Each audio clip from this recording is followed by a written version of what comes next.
On today's episode of Cubs 360, we're going to talk about the Tokyo series between the Los Angeles Dodgers and the Chicago Cubs, going over both of those games.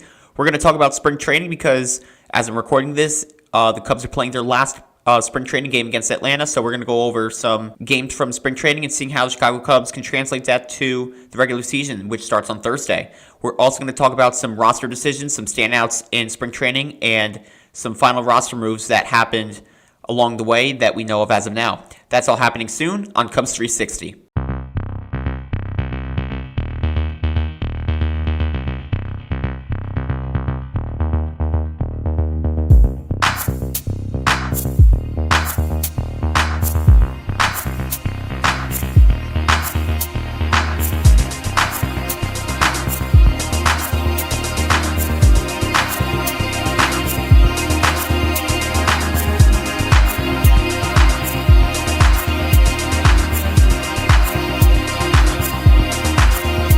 What's up, Cubs fans? This is Jack from Cubs 360. Thank you very much for tuning in to episode 8 of the Cubs 360 podcast. I'm your host, Jack. If you're interested in this content, feel free to like and subscribe, and also follow us on Twitter at Cubs360X. So, not all too much to get to. We're just going over some very last-minute stuff before opening day against the Arizona Diamondbacks.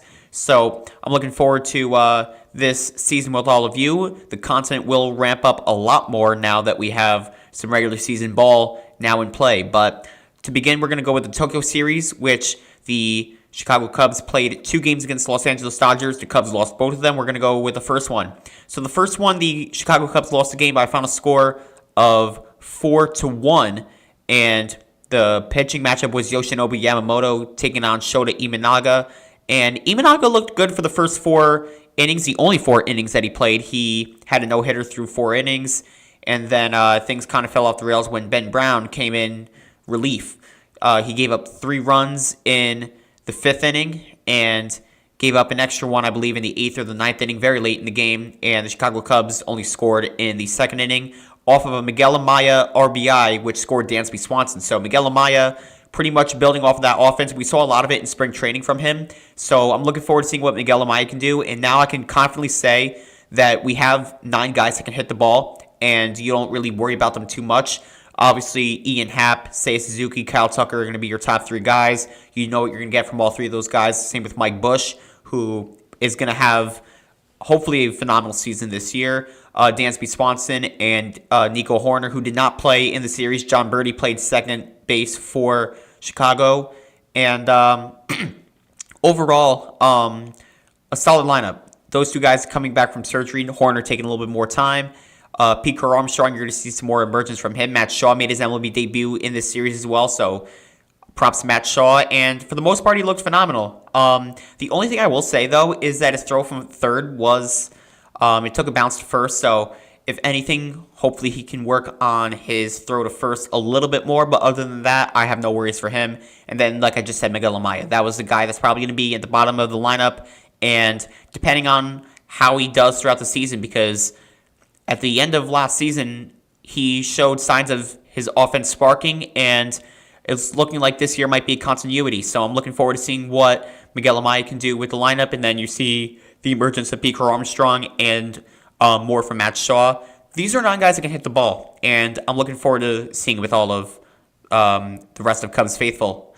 So with that, the Chicago Cubs did lose that game to the Dodgers, as well as the second one where the MLB matchup was Roki Sasaki, who made his MLB debut in this game, and he took on Justin Steele. Justin Steele did not look as good as Shota Imanaga did. Justin Steele gave up 5 of the 6 runs the Dodgers scored in the second game, and the Cubs only scored 3, so obviously with that, the Dodgers won the second game 6-3, so the Cubs, with the Tokyo series done, head back with a record of 0-2 to start the season. So I'm not worried about it too much. But again, the schedule for the Cubs is not all too favorable because you definitely start with a lot of good teams. I know you start with obviously the Arizona Diamondbacks. You have the Athletics, the new look Athletics. So we'll see what they look like in their minor league park. I believe we're the first team to play there as the visitor, as the A's play the Seattle Mariners in Seattle to start the season. And then we have Texas and San Diego at some point in the beginning of April. So it's going to be very interesting to see how the Cubs translate this all. And ever since they came back from Tokyo, they haven't looked as sharp as they did in spring training before they left for Tokyo. So hopefully you can get a bit of a bounce back effort from the Cubs, even though, spring training is spring training. But again, I'm just not panicking whatsoever just yet. But at the same time, the Chicago Cubs, they have their work cut out for them. They know the expectation is to make the playoffs, and to be honest, the only way to do it is winning the division. Are they going to do that? We'll see what happens there. But I know there was some controversy, and I'll get to this point before I move on.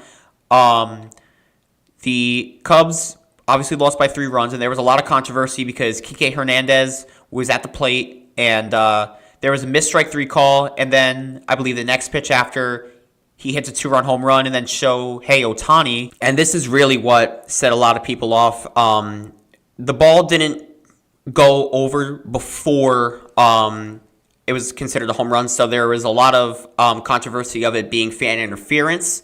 So that obviously was another talking point, how the MLB wanted Shohei Ohtani because he was going back to Tokyo. He needed a home run. Whatever point you want to make, and if those went in the Cubs' favor, which were pretty controversial in favor of the Dodgers, the game would have went to extra innings, and we'll see what happened there. But regardless, again, the Dodgers are 2-0, the Cubs are 0-2, and that's all that really was said here.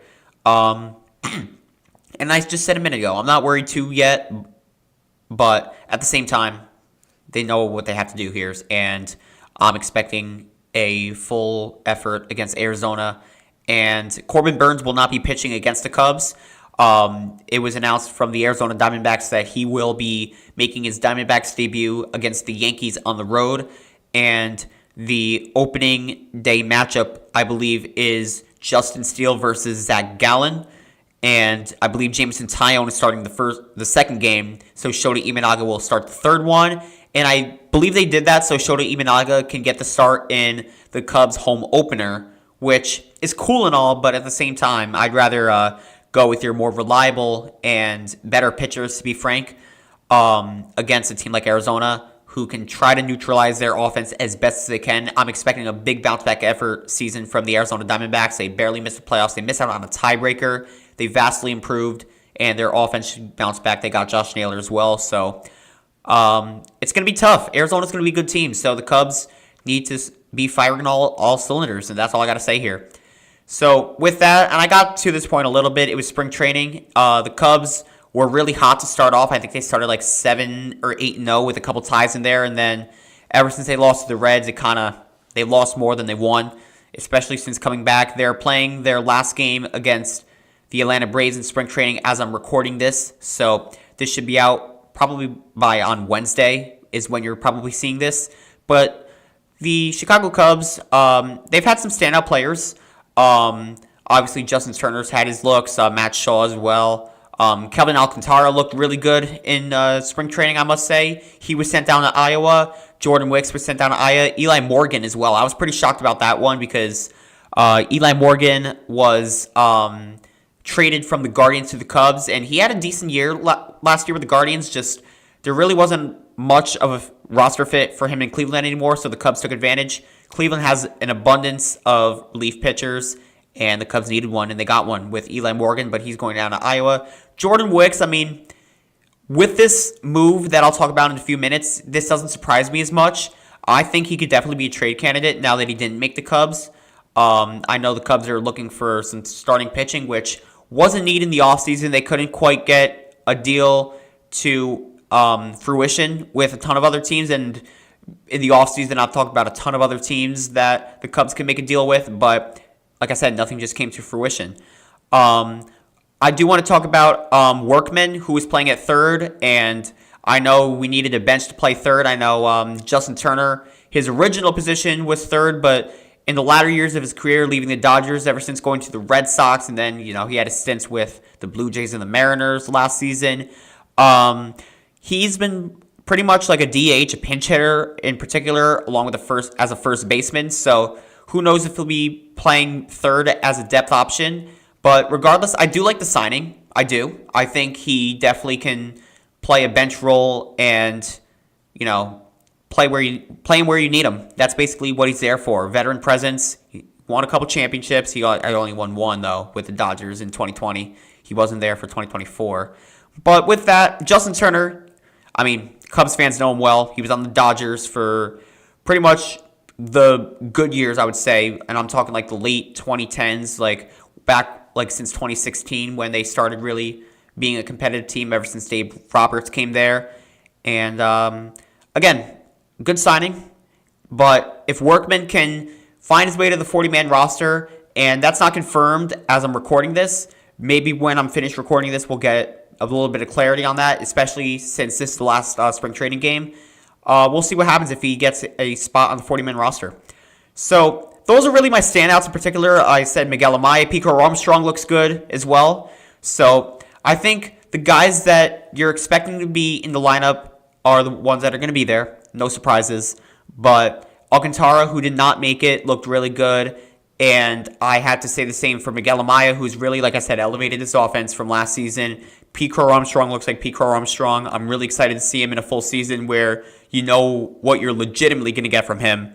And Workman, I mean, we'll see what happens with him. Finally now, we're going to get to a couple of those decisions. I talked about a couple before, but the big conversation was, now that the Cubs did not get a pitcher, was who's going to fill that final spot in the starting rotation. Obviously, you have Justin Steele, Shota Imanaga, Matt Boyd, Jamison Tyone.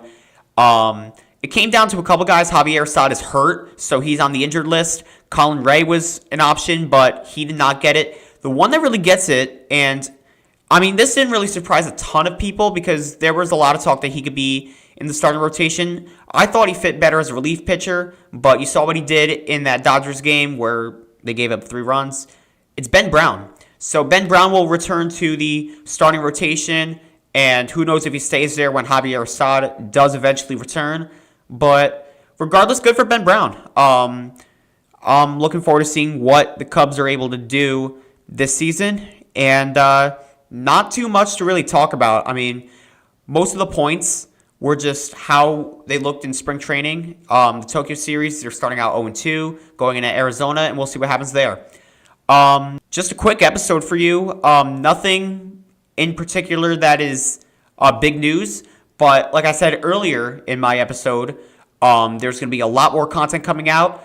Probably Sunday or Monday, whenever I have the chance to do it, I will have a series recap for the Diamondbacks series. They have a 4-game set beginning on Thursday, ending on Sunday. In addition, I will talk about my MLB standings and playoff predictions. I know that's been a big thing everybody does. I love doing that with all my friends. I'm bringing one of my friends on the show. His name is Jonathan, so you'll be able to meet Jonathan, big Yankees fan. So he'll have some things to say. We're recording that Friday night, so that should be out on Saturday. So be on the lookout for all these videos coming out in the future. So give me your thoughts on what's been going on in spring training. Give me your thoughts on what you thought about the Tokyo series. And I'll see you in the future for some more content. The games begin on Thursday. The Cubs now obviously have 160 games since they played 2 of them in Tokyo earlier on. But I'm expecting a fun year from the Cubs. I'm looking forward to it. I genuinely am. So I hope all of you are too. This is the video. Like I said, like and subscribe to this YouTube channel. Follow us on Twitter at Cubs360X. And that's all I got to say. So this is Jack from Cubs360. And as always, go Cubs go.